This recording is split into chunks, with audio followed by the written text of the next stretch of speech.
আসসালামু আলাইকুম। সকলকে সুস্বাগতম হালকেনস্টাইন ইনফিনিটি স্কুলে নতুন একটা ভিডিওতে। যারা এসএসসি 26 আসো, তোমাদের অলরেডি কিন্তু টেস্ট পরীক্ষা দেওয়া শেষ। এখন তোমাদের আছে রিভিশনের পালা, তাই না? সো রিভিশনের সময় তোমরা আসলে এখনো অনেক চ্যাপ্টার আছে যেগুলো তোমরা এখনো ছুঁয়েও দেখোনি। সো তোমার যেখানে রিভিশনের সময় সেখানে তুমি ছুঁয়েও দেখোনি এবং অনেকের প্রশ্ন থাকে যে ভাইয়া ম্যাথ ভালো করব কিভাবে? তার থেকেও বেশি প্রশ্ন যেটা থাকে যে ম্যাথে নোট করব কিভাবে? নোট কিভাবে করব ম্যাথে? সো আজকে আমরা আলোচনা করব ম্যাথের নোট আমরা আসলে কিভাবে বানাবো। তোমরা নোট বলতে কিন্তু আসলে বুঝো যে নোট খাতা আমাকে বানাইতে হবে, তাই না? সো তুমি ম্যাথে একটা নোট খাতা বানাচ্ছ যেখানে প্রত্যেকটা অধ্যায়ের সকল ম্যাথই তুমি সুন্দর করে তুলে রাখতেছো। ঠিক আছে? সাদা কালি, কালো কালি সবকিছু দিয়ে তুমি ম্যাথগুলো তুললা। এখন বাজার থেকে আমি একটা বই নিয়ে আসে তোমাকে দিলাম যেখানে ওই ধরো ম্যাথে সবকিছু আছে। ঠিক আছে? আসলে ওই অধ্যায়ে থিওরিও আছে, ওই অধ্যায়ের ম্যাথ সলভ আছে, ওই অধ্যায় থেকে এমসিকিউ আছে, সবকিছু আছে। তো কোনটা বেশি তোমার কাছে বেনিফিশিয়াল হচ্ছে? তুমি নিজে যে নোটটা তৈরি করতেছো নাকি বাজার থেকে যে নোট তুমি গাইডটা কিনে আনতেছো সেটা? অবশ্যই বাজার থেকে যেটা, কারণ এখানে তুমি ম্যাথের সমাধান পাচ্ছ, থিওরি পাচ্ছ, এমসিকিউ পাচ্ছ, সিকিউ পাচ্ছ, সবই পাচ্ছ। তাহলে কি তুমি ম্যাথের নোট করবা না? নোট বলতে তুমি যে নোটবুকটা চিন্তা করো এটা মাথা থেকে বের করে দাও ভাইয়া। নোটবুক না, তোমাকে ম্যাথের নোট করতে হবে। ম্যাথের নোট আসলে আমরা কিভাবে করব এই জিনিসটা আমি একটু তোমাদেরকে বলি। ধরো তুমি ত্রিকোণমিতি অধ্যায়টা নিয়ে শুরু করতেছো, বা ত্রিকোণমিতি অধ্যায় থেকে যেহেতু প্রত্যেক বছরই সিকিউ আসে, এই অধ্যায়টা তুমি সিলেক্ট করলা। এখন এখানে প্রথমে কি আছে? কোণের হিসাব আছে, তাই না? যে এত ডিগ্রি ইজ ইকুয়াল টু কত মান, সাইন 480 ডিগ্রি মান কত, সাইন তোমার হচ্ছে ধরো 720 ডিগ্রি মান কত, এরকম মানগুলো আসে, তাই না? তো কোণের আসলে নির্ণয় তুমি কিভাবে করো? যে sine n into pi by 2 plus theta. এই n এর মান জোড় হলে কি হবে, n এর মান বিজোড় হলে কি হবে, এই জিনিসটা তুমি একটা নোট করো। এটা তোমার থিওরি নোট, ঠিক আছে? এই থিওরিটা তুমি নোট করে নিলে যে সাইন n এর মান ঘটলে এখানে কি হলে কি ঘটবে, n এর মান বিজোড় হলে কি ঘটবে, এটা তুমি নোট করে রাখবা। তোমাকে পুরো ম্যাথ আসলে নোট করতে হবে না, তুমি জাস্ট কতটুকু অংশ তোমার জন্য ইম্পর্টেন্ট সেখানে অবশ্যই n এর মানের উপর ডিপেন্ড করছে। n এর মান জোড় হলে সাইন সাইনই থাকবে, n এর মান বিজোড় হলে সাইন কস হয়ে যাবে, তাই না? তাহলে এই জিনিসটা প্লাস চতুর্ভাগের হিসাব এখানে আছে। সেই জিনিসটা কি? প্রথম চতুর্ভাগে কে কে প্লাস, কে কে দ্বিতীয় চতুর্ভাগে প্লাস, তৃতীয় চতুর্ভাগে, চতুর্থ চতুর্ভাগে, এই জিনিসগুলো তুমি নোট করে রাখো এবং তুমি বইয়ের যে অংশটাতে এটা পড়ছো ওখানে পিন আপ করে দাও। বা তুমি কয়েকটা পেজ এরকম ভাবে থিওরি নোট করলা, নোট করে তুমি পিন আপ করে ওই অধ্যায়ের শুরুতে সুন্দর করে বইয়ের মধ্যে রাখো। যখনই ওই অধ্যায়টা পড়তে যাবা তুমি নিশ্চয়ই এই থিওরিটা আগে দেখবা। থিওরিটা দেখলে ভিতরে আসলে কি থিওরি তোমার জন্য ইম্পর্টেন্ট এটা তুমি খুব ভালো করে বুঝতে পারতেছো।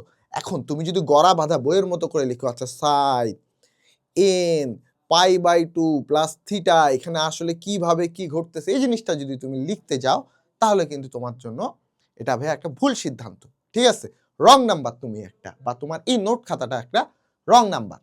এখন এটা তুমি লিখলা, এটা লেখার পর তুমি কি করো ভাইয়া, একটা দুইটা ম্যাথ তুমি এই ক্যাটাগরি একটা দুইটা ম্যাথ তুমি ওখানে তুলে রাখতে পারো। বাই এনি চান্স তোমার যদি মনে হয় যে আমি ম্যাথে একদমই দুর্বল, আমি ম্যাথ পারতেছি না, সেক্ষেত্রে তুমি একটা দুইটা ম্যাথ এই থিওরির নিচে তুলে রাখে দাও। তাহলে হবে কি, যে এখান থেকে আসলে যে কোনো ধরনের কোশ্চিন যখন আসবে তুমি অবশ্যই পারবা, কারণ এই থিওরিটার সাথে সাথে তুমি কিন্তু নিচের ম্যাথটা দেখছো, তাই না?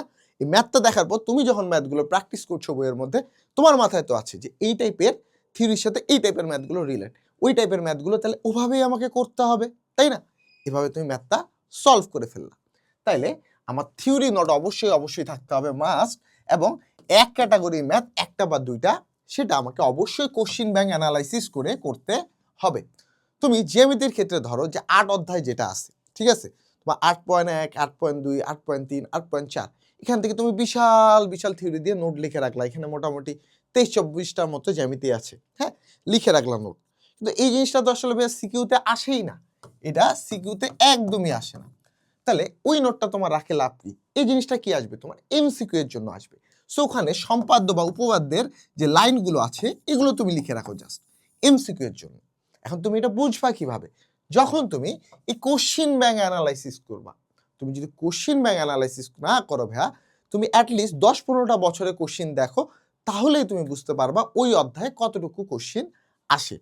এবং এই যে ক্যাটাগরি ওয়াইজ তুমি যে ম্যাথ নোট করতেছো, এটাতে তোমার একটা সুবিধা হচ্ছে। সেই সুবিধাটা কি জানো? যে ধরো তোমার অধ্যায় আছে 600টা ম্যাথ তোমার বইয়ের মধ্যে, এই 600টা ম্যাথ 60টা ক্যাটাগরিতে ভাগ। তাইলে তোমার কি এখন আর 600টা ম্যাথ আলাদা করে চিন্তা করতে হচ্ছে?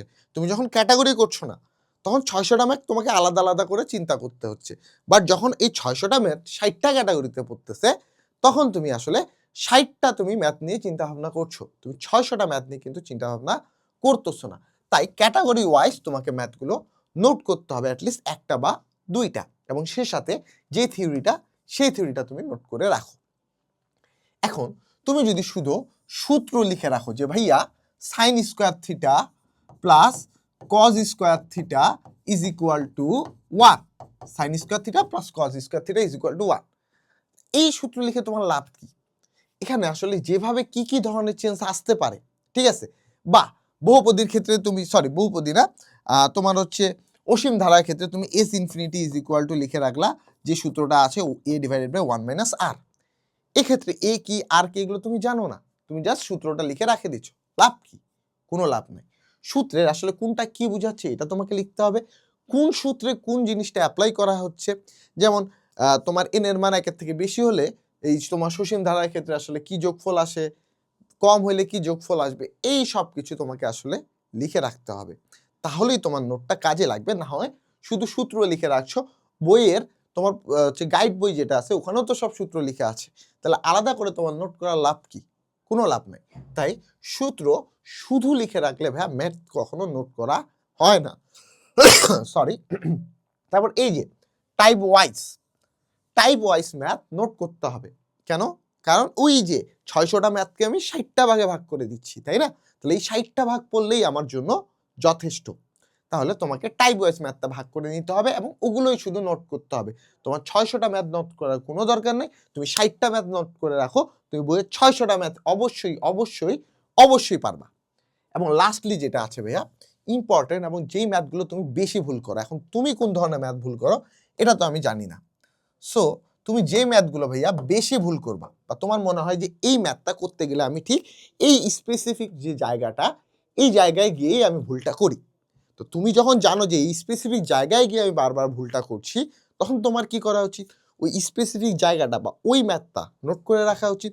যখন অধ্যায়টা খুলতেছো, ধরো তুমি তোমার হচ্ছে অনুপাতে কিছু একটা অধ্যায় করবা, ঠিক আছে, বা সমীকরণের অধ্যায় করবা, সমীকরণের যেই অধ্যায় মানে তো ভাগ করা আছে, যে অধ্যায়ের যে ম্যাথটা তুমি সবচেয়ে বেশি ভুল করো, ওটা যদি প্রথমেই তুমি একটা স্টেপলার করে কয়েকটা পেজে নোট করে রাখছো, যেখানে থিওরি আছে, যেখানে তোমার হচ্ছে ক্যাটাগরি ওয়াইজ ম্যাথ আছে, এবং তুমি যে ম্যাথগুলো ভুল করো বেশি ওই ম্যাথটা আছে, তাহলে করার আগে অবশ্যই তুমি ওই ম্যাথটা দেখবা। আর ওই ম্যাথটা দেখার পর তুমি যখন অধ্যায়ের মধ্যে অঙ্ক করতে যাবা বা পরীক্ষার আগে যখন তুমি রিভাইজ দিবা, তখন তোমার মাথায় থাকবে আচ্ছা আমি তো এই জায়গায় ভুল করি বা আমি এই জায়গাটা পারি না, তাহলে এই জায়গাটাই আমাকে ভালো করে মনে রাখতে হবে। আর এই জায়গাটা মনে রাখতে হলে তখন যদি তোমার পরীক্ষায় ওই ম্যাথটা আসে বা বইয়ের মধ্যে তুমি যদি ওই ম্যাথটা করতে যাও, তাহলে কিন্তু আর তুমি ওই ভুলটা করছো না। এবং এটা যখন 3-4 বার অলরেডি করে ফেলবা, তখন ওই ম্যাথ না তুমি ভুলবা, না তোমার এই ম্যাথটা কখনো ভুল হবে, এবং ওই ম্যাথে তুমি অবশ্যই সর্বোচ্চ নাম্বার পাবা যদি ওই ম্যাথটা তোমার পরীক্ষায় আসে। সো আশা করি ভাইয়া তুমি বুঝছো যে তোমাকে ম্যাথের নোটগুলো কিভাবে করতে হবে। তুমি যদি গড়া বাঁধা নিয়মে গাইড বই বানাইতে চাও ম্যাথের, তাহলে কিন্তু হবে না, তোমাকে ঠিক এভাবেই আসলে ম্যাথের নোটগুলো বানাতে হবে। সো সকলেই ভালো থাকো, এবং তোমাদের রিভিশনের জন্য আমাদের যে লাস্ট শর্ট প্রোগ্রামটা আছে এটাতে দ্রুত এনরোল করে ফেলো, কারণ এখানে কোশ্চেন অ্যানালাইসিস করে CQ MCQ theory based class কিন্তু আছে। শুধু শুধু সায়েন্সের সাবজেক্টগুলো না, বাংলা, ইংলিশ, আইসিটি, ইসলাম সব কিছুই তোমার জন্য আছে, ঠিক আছে? সো এখনো দেরি করিও না, দ্রুত এনরোল করে ফেলো। সকলেই ভালো থাকো, আল্লাহ হাফেজ।